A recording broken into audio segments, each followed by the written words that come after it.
Bizim hayatımızın en güzel günleri seninle geçiyor. Ömrümüzün en güzel günlerini seninle yaşamışıq ya Allah.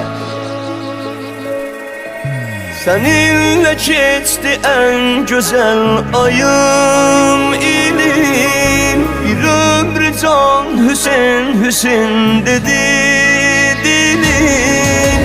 Hüseyin'di sevgimin adı, Hüseyin'di sevgimin tadı. Neylerem ahı yadı Hüseyin. Gecemde gündüzümdesen, canımdasan, gözümdesen, sen benim özümdesen Hüseyin.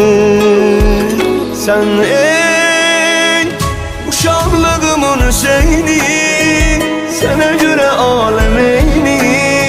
Atmışam gözden nuri, eynim Zehra, bağının reyhanesi, kalbimin bir tanesi, canımın tek cananesi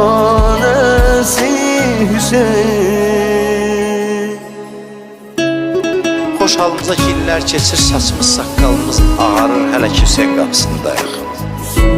Çox xoş bizim halımız. O gün bir məddah deyirdi ki, güzgüyə baxıram, saçım, saqqalım ağarır.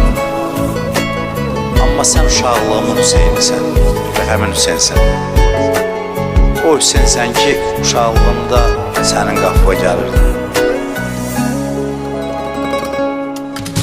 Sen Allah'ı sevenlerin sevdası, dünya denen üzenlerin dünyası.